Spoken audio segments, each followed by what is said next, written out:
Morning. Morning. All the new faces. It's great to see. My name is James. Did anyone have a birthday here this week? Anyone have a birthday? I had a birthday, so are you a birthday? That's good. So we'll sing happy birthday first. Chris is going to start it off. Happy birthday to you. Happy birthday to you. Happy birthday, dear. Happy birthday. Okay, I have something ready here, and I'll take a photo of that. That looks good, doesn't it? Hold on a second. I have something ready, and we just got it up on the screen. But my daughter Lisa, I take that because it might go in handy if I'm talking to someone. I was talking to Lisa, and she says, "I'm sure you take notes, Dad." So if any is talking to her, I have notes taken. I have 4 sheets and all that type of stuff. So don't panic about that. It's amazing. Last Thursday, we had to go to a funeral, and it was the first time in about 30 years that myself and 3 of my brothers were in one car. And usually about 35 years ago, we all lived fairly close. But we were going to a funeral in Dublin, and it was amazing. The last time we were in the car, we were talking about football, and we'd be talking about going to a match, and we'd be talking. There'd be 3 of us playing, and one of them was the manager, and we were just completely talking about the different things. The last time, that's 30 years ago, and I had a habit of getting into trouble with the referees at that time. And I came up with this thing that, if you hit someone like that, the referee would see it. But what I used to do is I put my hand there and I put my elbow up like that, and I'd see someone come from me. And if you're into football, you know that can be a serious thing. And the reason I'm telling you this, the next thing, one guy came from, we were playing the Leitrim champion in St. Mary's from Clarke. And I seen the guy coming, and I knew he was going to mill me, and I done that. And he ended up on the floor. Next thing, I was there watching, sitting, but I remember a guy came up behind me, and he came in from there, and he hit me there, and I got 14 stitches across there. We went to a local doctor. The boys brought me to the local doctor, didn't mean to casualty.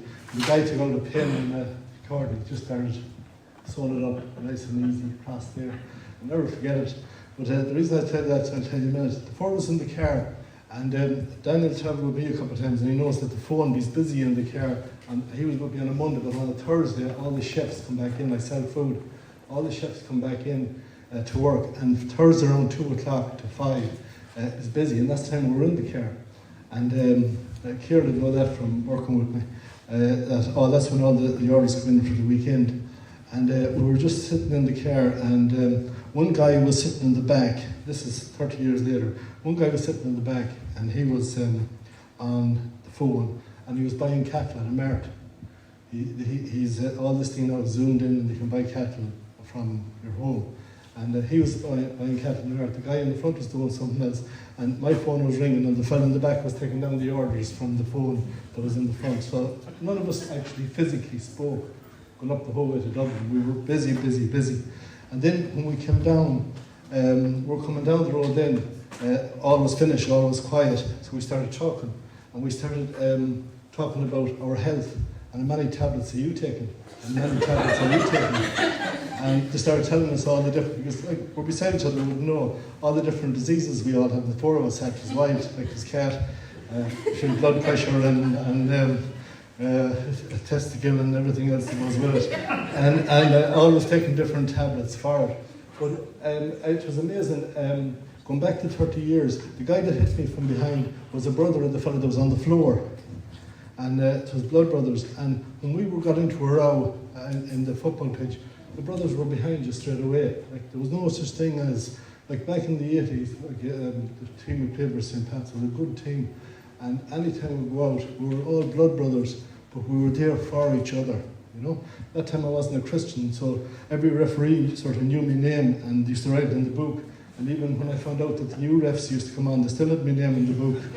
It wasn't good for me, but it was. What I was thinking about that was just an ordinary conversation in the car and everything else. And we went for a meal on the way down, and we just were talking about different things. But what really got me was I was thinking that they were my blood brothers. And the four of them, like even going back years, they were there, they were at my back. Like, we don't be talking every day, but they're there for me at the back. And then I became a Christian.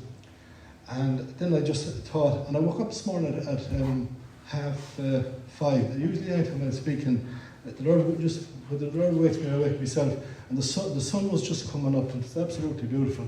And I was looking at her, he says, you're going in today to speak to your brothers in the church, us brothers and sisters in the Lord. It's a different conversation completely. And the Lord just gave me this little message for you this morning. He says, love one another. If you have issues about doctrine, or if you have issues about other stuff, drop them, leave them on the floor. Your brothers and sisters in the Lord, each one of us. And we're there to be at our, just to be for our backs. There's someone you can lift the phone and you pray for me. Like I got lovely calls this morning when I was there and they just pray. That's what brothers and sisters in the Lord means.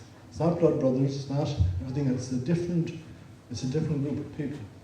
We spoke about prayer meetings in church. I was saved in a house group, in my own house. I was had a serious problem for 20 years, probably 15, 20 years with alcohol.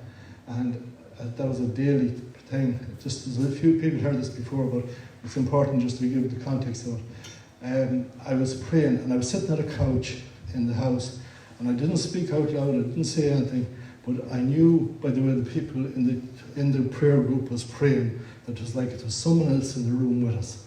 That it was a case of this is different. And I knew it was different. And I just said, Lord, if you're in it the way these people are speaking to you, I said, take away the taste of alcohol and I do anything you want for the rest of my life. The reason I'm standing here this morning, I usually don't talk to 20, 30, 50 people. I talk to one person. That's the way it is. And I left that, nothing changed. Nothing changed whatsoever. Went out the next day, but about 10 weeks later, Geraldine said to me, she says, did you know you didn't drink since you were at the meeting? Did you notice that? And I said, I actually physically didn't because I got busy and stuff like that. But the Lord took away the taste of drink. And when the Lord does something, He takes away the root. I don't worry about drinking anymore, it's gone. The root problem goes. And when there's people here and they have different issues, because every time I speak, I ask people to come to the front if they want prayer, just for anything at all. So we'll do that later on. I don't know how the time looking is like. So we put this up. We're starting a new series about sharing your faith. Now I have a blessed job that I go around into companies, I deal with company people selling stuff, and it's usually on a one-to-one. I usually deal with chefs, I usually deal with something else. But even this morning, just the feeling about India, we were talking about the company, that's like the company give 10%, it's actually a Thai company give. They don't really believe in Thais, but when I heard 10%, I went, wow. He says, these guys are Thai, then they'll be blessed for it. And I know they'll be blessed for it. But then, the other thing then is, I know some of you are involved with India sending out money. We send out another 1,000, it's not gone yet, it's gone this week. We're sending out another 1,000 to Freddie and Daisy, and the church is involved in that heavily. We have guys out there, Freddie and Daisy, and we're after building 2 places for street kids, 140 I think they'll take. They're now gone into building a school, and their vision, we've seen their vision when Daniel led a group over, we've seen their vision of building a church. No, they're building the church now, then they're going to build in a school, and then they're going to build in a hospital on a site that actually one of the prayer groups, would you believe, sponsored about 20 years ago. And lovely to see the Indian people here dressed in the garb. I was speaking to them, I was asked to speak when I was over there, and I had a word for them, and I landed down with shorts to here and a t-shirt, and I was quickly told to get back up and change to get into clothes and put on the tie. They're pretty official over there. Different conversation. Right, okay, we're in business. That's just all something that just came into my head. Go therefore, make disciples of them in the name of the Father, and of the Son, and of the Holy Spirit. Teach them, this is Matthew 28:16. Teach them to observe all things that I have commanded you, and I'll be with you always, even to the end of age. That's the Lord, just when He was going back, that's what He told the apostles. My favourite verse and my favourite thing in the Bible is actually the woman at the well. I won't read it all. I think that it's all up there. So if you stick the woman at the well up, whatever it is, John 4, isn't it? This is my favourite piece in the Bible because it really tells us an awful lot about what Jesus does, what he wants to do with one person. He was he was heading for Galilee, and he said he wanted to, I'll just do a thing on it, right? So he just said he wanted to turn around, and he said, I want to go to Samaria as well. He says, just on the way. He says he landed at the he landed there, and the disciples went in, and he seen a woman coming at 6 o'clock in the evening. I think it says on the Bible, it says turned around, and it says the reason for 6 o'clock in the evening is no one had talked to this woman. She was an outcast in the village, and she was getting so much back chat from the other women that go out in the morning that she'd say, okay, I don't want to go with them, I'll go in the evening and get the water. So verse 12, he needed to go through Samaria, and I just pulled out a couple of different places, and hopefully I can see them now. Verse 6, he says, now the son of Jacob, Jesus, being wearied from this journey. That just shows you that Jesus was human like us. He was human, exact same as us. Came to the well, and the woman came at the 6th hour, it says. That was the evening. Now, she should have been there in the morning drawing the water, but she didn't. Verse 7 says, a woman of Samaria came to draw water. Jesus said to her, give me a drink. And she turned around and says, for the disciples have gone away into the city. So he was on his own at this time. Then the woman of Samaria to him, now it is that being a Jew, asking a drink of me, a Samaritan. That was totally against the rules and the regulations at the time. And verse 9 it says, that's it, the woman of Samaria said to him, how is it that you being a Jew and had a drink from me in Samaria, that for Jews have no dealings with Samaritans. And then you go on to 11, and it says, the woman said to him, sir, you have nothing to draw the water with. I find this often important. It says, nothing to draw the water with, and the well is deep. Where do you think you're going to get the water? And then he went on to 14, and it says, but whoever drinks of the water that I shall give him will never thirst again. But in the water I shall give him will become in him a fountain of water springing up for everlasting life. And I believe in my own testimony that the Lord took away the taste of drink from me, but he also gave me this water. And a lot of people hear of that as well. He said 16, it says, Jesus said to her, go call your husband. But he knew everything about her. And then it turned around on 18, it says, for you have 5 husbands, and one of them you're living with at the moment is not your husband. You spoke truly. And it goes down to just go to 26. And it says, it says, the woman said that basically what happened then is she said, okay, she says, you're a prophet. She says, no, you're talking to Jesus, the Saviour. So what happened then was she left. She went back into town. She says, I am the Christ, he said to her. He actually told her. So she was the first woman that started speaking to people in her own town about giving the word. First, in the Bible. The funny thing about it is she's not named. There's no name of her in the Bible. They haven't a clue who she was never named, right? And her history was against it. She was a Samaritan talking to a Jew. Her ethnic background was against her. Her inferior sex. Well, people don't want to hear that now, but back in Jesus' time, women were second-class citizens. Like they weren't even in the conversation. Even when they counted them in the Bible, counted 5,000 men and the women and kids. They weren't even worth counting at the time. Crazy stuff, but Jesus changed all that. He was the first one that started doing this women's rights and women's liberty and women's everything else. I was just thinking about different things that we just go through in the Bible.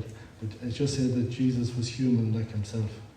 And that really gets me. When she went in, some of them believed her straight away, that everything she was saying. Some of them then had to go out and meet Jesus. And she went in and told them that she believed, and went out to the thing, and he stayed 2 days preaching to them, and a lot of them gave their lives to the Lord at that stage. So in context to that, in today's world, we turn around and we find out about giving your testimony. It's in Revelation somewhere. Is there another slide up there? Is it? That's it. Like then it just says that speaking to you can run through them like this. Thanks. But I totally believe that there's people waiting for us here. There's about 100 people here waiting for us to go and talk to the one. I had a vision one time, we used to walk around Connacht at one stage, the churches in this area, and what they done was they wanted to circle Connacht, so they walked right around it. And I was over in Connacht somewhere, and we stayed in a hostel, and there's lovely mountains and stuff around it. And we were staying in the place, and the Lord just gave me a vision of a sheep coming off every mountain, one at a time, and going down in, and there's a lovely strand in Ballycastle that I'd never seen, and I could see the sheep gathering there, and it became a church in that area. And it was after when I walked through it, you could see the beach where it was, where the Lord showed me. Where are we going now? Keep going. Keep flicking there. Yeah, keep going, yeah. Flash. But that was just the first woman. Then in the Revelation it says, and they overcame him by the blood of the Lamb and by the word of their testimony. And they did not love their lives to the death. It's even in Revelation about your testimony. Give your testimony to someone. Speak to them what the Lord done for you. No one can argue with that. Nobody can argue with you what the Lord done for you. And I'm a walking testament to that what the Lord done for me if you knew me back in the day. Next one. Romans, as I said. And you shall, who call them? That's what that's all about. Who call them if we don't call them? Like, it's up to us as Christians to call the people and talk to them wherever it is.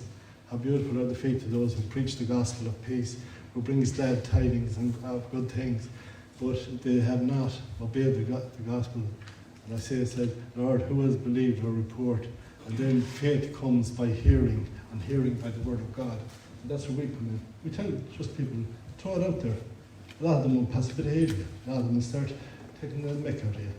But that's basically it, I know it. You know, I'm called the bishop somewhere. You know, here comes the bishop. But then again, sometimes then, when there's 4 or 5 fellas, if you go to a pub with a drink taken, and they have drink taken, they start calling you the bishop and call you everything. And about 3 weeks later, one of them comes out and starts shouting to you. Because they know there's a difference. And we have to show that. There's 100 people here, you have to show that to people. Imagine if everyone went out in the morning and said it to one person. Just one person. There's 200 people there. Bring them here. This is the funny part. Does anyone want to pick one of these? Anyone on them at all? Anyone? Just pick one name. Who? Stay at home mom, okay. Okay. I worked with a girl in Sligo. I won't mention names because I get the name. Sometimes I forget them. It's like I think it's like a train. I heard Steve Frost one time giving an analogy of people in our lives. And it's like a train. When it stops, we'd say it leaves Sligo, stops in Boyd. Some people get off, some people get on. You go to Longford, some people get off, some people get on. You go to Dublin, on, off. Same with people in our lives. You know, there's some people stay in our lives for a while and we're helping them out, and the next thing, the way they do their own thing, or wherever they are. The stay-at-home mother, lovely story. A girl that worked with me says, James says, you had a drink problem one time. He says, I have a sister-in-law that's very, very bad at drink. It's gone so bad that her teenage daughter won't come out of the room, and she's drinking a bottle a day, and she drinks cans or whatever else she's drinking. So we decided, just because it was a woman, I said, do you know what you do? I said, invite her down to our house, that Geraldine can be there and we can have a chat. So she used to come and she used to bring a cake every time she comes. And she was in bad enough state when she came, but when I said, if she comes that means she's looking for help. So that's the start. And we started talking every Thursday, 8 o'clock, she'd call to the house in Clarke. And she came in and she'd come in and I said, well, the first thing we do, I said, there's 3 things you can do. I says, you can go to Hope House, it'll dry out. He says, you can, I can bring you to Alcoholics Anonymous. Or I says, we can do it the way I got it out. I says, we can do it by the Bible. He says, we can do it the Christian way. And she picked the way. She picked the Christian way, not me. And I kept reminding her that. I says, remember, you picked this way. And she came down every Thursday. And the next thing she'd land, and I gave her a word for today, just to read. And she says, every morning when they get up, they go to the table, and they read word for today in the house with her husband and with her 2 kids. So after then I said to her, I said, how much money roughly do you spend on drink? And she says, jeepers, I drink a bottle, it could be, and she made it up roughly, she made it up to about €100 a week drink. So I said, what I want you to do is, I want you to get a friend that you know very well, and I want you to give that money to her, because if you were drinking, you'd spend 100. So she says, okay, I'll do that. So she was coming for months, and we had a lovely, lovely time. And one evening she rang me, she says, do you mind if I bring my husband? I said, of course you can. So he came down to try to see what she was coming to every week, what was happening. And we had he came in and we had a lovely time with him. Basically, we had a lovely time with him, and he could see the difference. And I said, you see much difference in the house? He says, oh yeah, I do. He says, my daughter wouldn't leave the room and come down to dinner. She wouldn't actually physically come down because she knew her mother was drunk in the kitchen. And she says, she didn't want to see her mother that way, so she wouldn't come down to dinner, she wouldn't come down to her. She says, now it's completely changed. She says, now it's a case of, comes down, they eat together, they read word for today, they go to, they went on holiday this year for the first year in a long time, because they had the money put aside. And when they put away 100 a week, it doesn't be long adding up. So she wouldn't mind. She sent me photos from holiday and everything. And she had a great time. Then, that's her, she's right, she's finished. She's gone, she's happy. Because the Lord changed her life. The danger is with this, is that it happened to me. First one I brought to the Lord, I thought it was me. I got proud. I said, jeez, that's mighty stuff. But the Lord showed me very quickly. I prayed with a woman in Roscommon that another lady brought me to, and she didn't give up drinking. And 2 years she died after. She just couldn't get rid of it. And then, if I was first saying it was me, I'd be up here at one stage, I'd be down here at one stage, I'd be up here at one stage, I'd be down here. Now it's all to do with the Lord. Paul said it in the Bible. He says, less of me, more of him.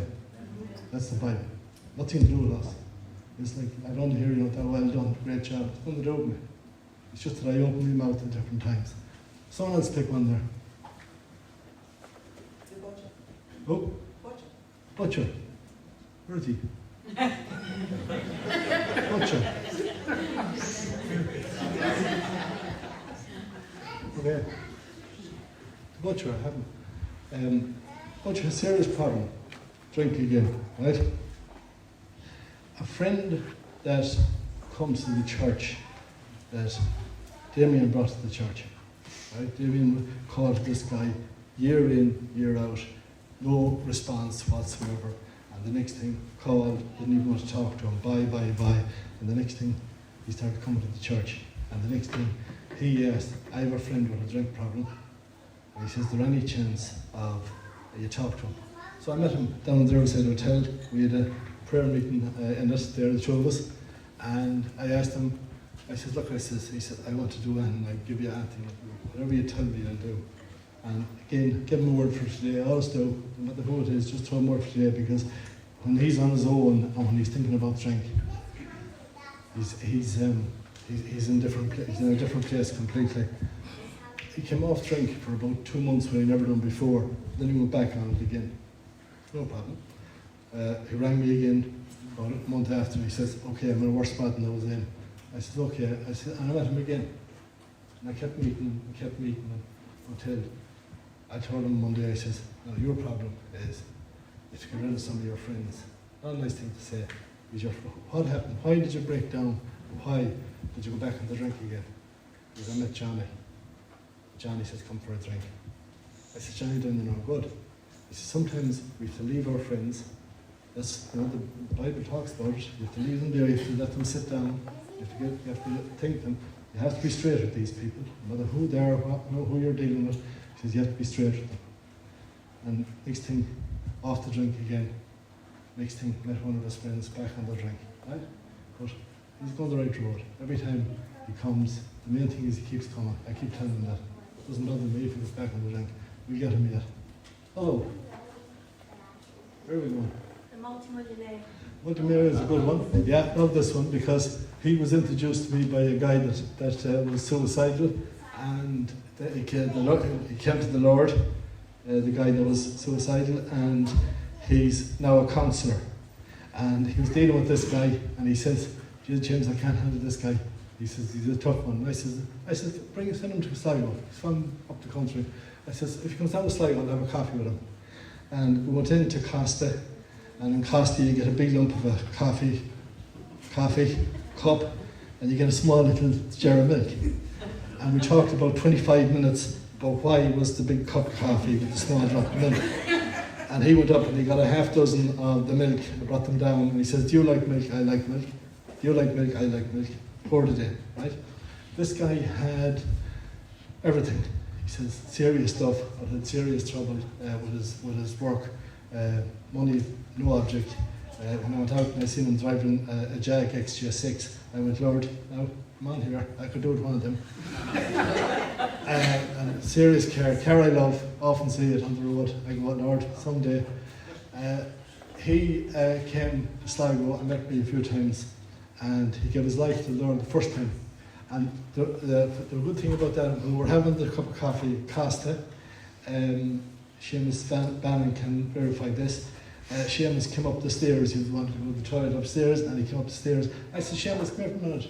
I said, tell this fellow your story. And Seamus, of course, gave him the spiel for 3 or 4 minutes what the Lord had done in his life and everything else, and Seamus went about his business. And your man says to me then, he said, is there many about here? So we had a good laugh, still a good friend. He still rings me every so often. I actually send him all the different things that you tape. He loves them. Send them every week to him. Just the stuff that's on that we speak about and talk about and bang it out to him. He had a serious case. He had everything in his life. He had a serious case of psoriasis. I seen it on his hand. And I said, do you mind if I pray with that? Well, you'll hear about these things happening in America and everything else. There's no harm trying your local and say, pray for your psoriasis. Faith out the window, I don't think that'll work. But the next time I met him, psoriasis was gone. Completely. And that was his journey. He gave his life to the Lord straight away. And the funny thing about him was, he brought me, his wife had a restaurant and a coffee shop where they came from, and he says, did you ever go and chat with my wife? He says, she doesn't know what happened, and I'm a totally different person. I said, of course. So I brought him into the restaurant, sat down, and we were chatting away, and the next thing, his wife came in, introduced the wife, and next thing he says, I have to go. He went out the door. And this woman was sitting here across the table from me. And I went, all right, so what do I do now? So I told her the story, told her what happened, told her him. And the next thing, she gave her life to the Lord. And that was it. Off the train, they do their own thing, whatever. Hello. Hitchhiker. Hitchhiker, I love that one, Jen. That's my favourite one. Mr. Ford in Sligo. You know, Mr. Ford in Sligo was around the dogs and everything. He met this guy in Sligo one night. He was playing a guitar, and he started talking about the Lord. And he was, he had a place to stay, and he was playing and shoot the crows in Sligo, and playing his guitar and getting a few pounds for himself, and he was going around Ireland. A woman gave him a lift from Sligo to Clarke, and gave him the Bible on the way. And I picked him up. I seen the thing because every time I see a fellow on the road with a guitar on his back and I'm hitching, I give him a lift. Because when I was 20, I used to hitch from Limerick to Sligo every Friday evening. So that time you get a lift fairly quick. And as Geraldine was telling us last week, I was coming to Colooney to get the shift from whatever. So went to, Clarke got him in Charlestown, and I said, where are you going? And he was going, I think he was going to Castlebar country, he was going up ahead. I said, I'm going there. So I got talking to him, and he started telling me about how was that to happen. He says, I met this guy in town, he started talking about the Lord. He said, I met a woman in Turbocar, he brought me to here. This guy was from America. And he says, he brought him to here. The next thing I word for say, I says, there's a third one there. I said, the Lord wants to tell you something. And in the car, he started telling me about all his life. And he says, I'm going to follow this up. He says, something today happened. 3 people just spoke to him in different ways, and don't know anything about him since. But I know he got the message that day. How are we going? I don't know the one or two.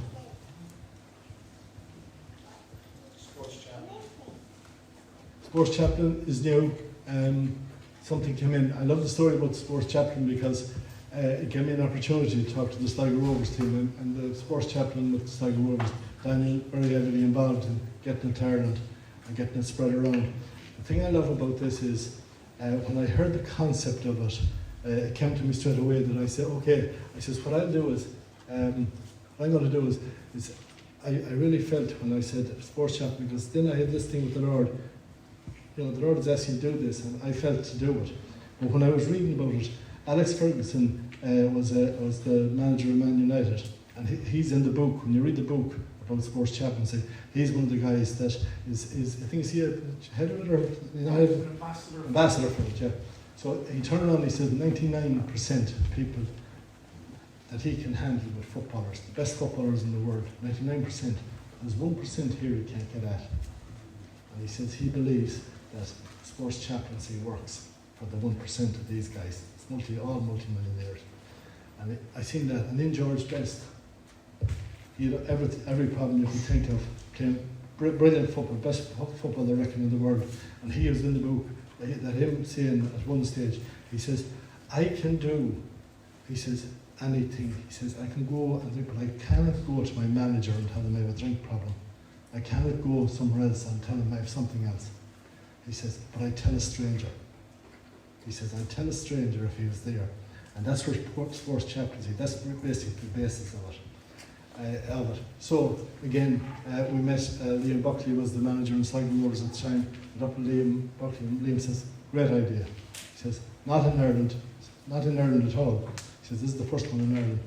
And Liam Buckley says, come in, I'll introduce you to the players. Went into the dressing room, 33, 35 guys in the dressing room, gave them my story, and told them that I was there anytime they need me. And I had a card done out, and I have a phone done for them, a phone thing that if they've ever run into any trouble, just I give them the card. And he says, ring that number if you have ever any hassle. And we've seen a couple of footballers, good footballers, a guy from Corrie, 20 years old, suicide. I said, if you ever have any thoughts like that, lads, just ring me, talk to me for a few minutes, and we'll work it out some way. Well, I believe that's, again, and the best thing about that is, that was the first. But now there's 56, is it? Yeah. There's 56 sports chaplains now in Ireland, in different clubs, rugby clubs, everything else. And I think that's going to be a winner. People don't know much about it yet, but it's going to be a winner. They're getting into places, and there's guys talking about it, giving their testimony about it. Okay, we'll do one more. Prisoner, yeah. Where's he? Prisoner. Okay. Yeah. I had a guy had a serious problem, and you know, I'm not the only one. Daniel always tells about the guy that he felt that was going down to the river, and he turned around on the road, went down after him, and said, "You all right?"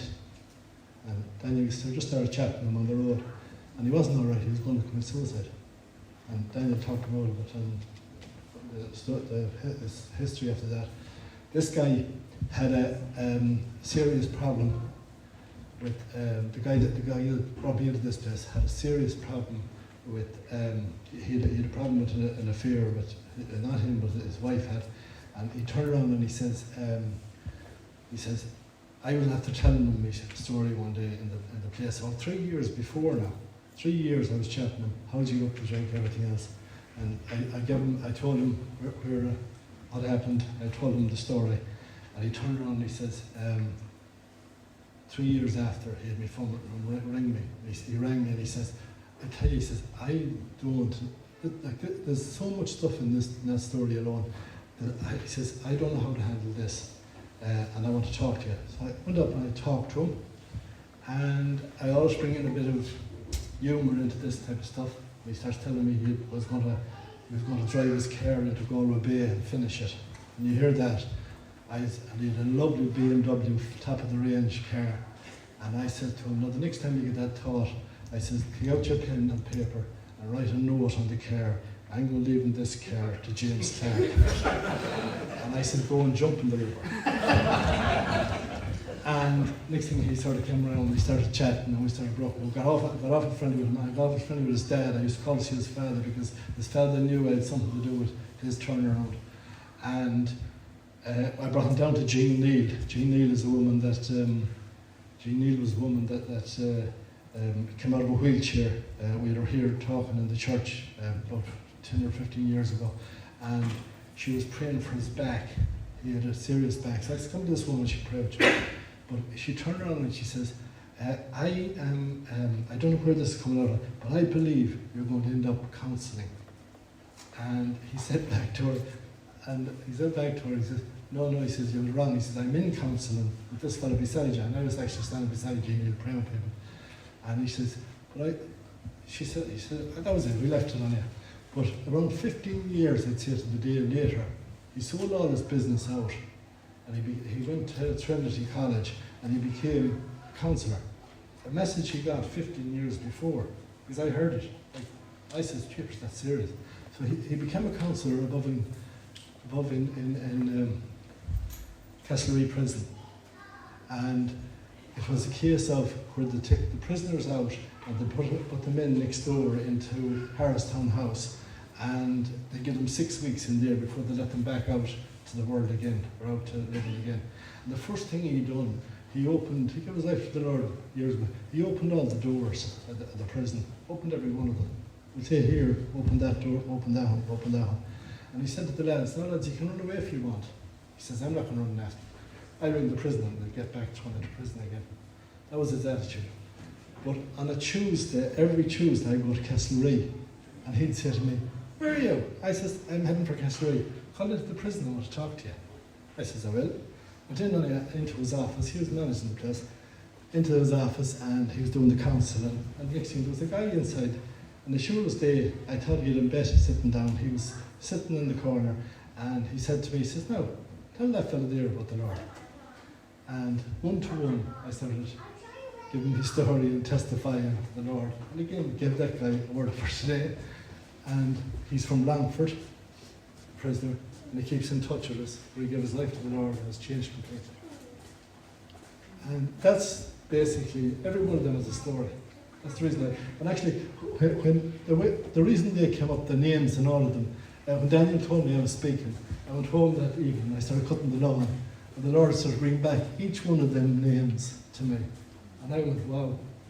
I said, over the years, met them. And that's what testify, just open your mouth to people that you know. And then the last thing was, the word for today is a great book just to give to someone. And I believe, I just had a word, when Daniel started talking about all this stuff, that I'd ring up UCB and they sent down 100 of them copies. And I think it's very easy to hand one of them to someone and you don't have to talk to them, because I think when they start reading it, they'll just say, that's a lovely book, it's a nice book to read. So, with the boys up again, do a bit of music. Thanks very much. Just a question. This happened before as well. It just happened here. Sometimes we forget, and sometimes if someone wants prayer, we come to the front, because there's people here that pray. It doesn't have to be the leaders, or it doesn't have to be anything else, because a couple of times, someone might say to me, if I had an altar call this morning, I would for prayer. But at this church, I can do an altar call. Every week there's someone here to pray with you. Every week, someone will pray with you. If you have a problem during the week, come, the lads will pray with you. There's no problem like that. And the other thing then is just a matter of interest. Is there anyone here that actually hasn't given their life to the Lord and say, this is the morning that I changed my life. I'm going to give my life to the Lord. I'm going to hand over everything in my life. And I mean everything. Because there's one thing I found out. It's not just changing your mind completely.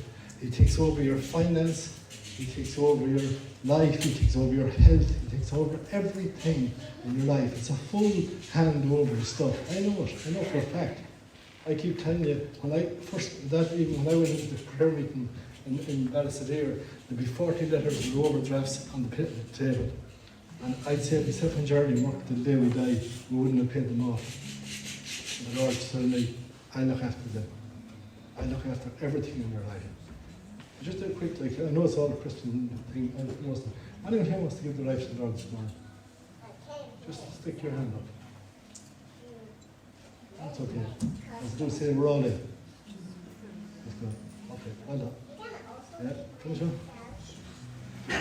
Thanks so much, James. And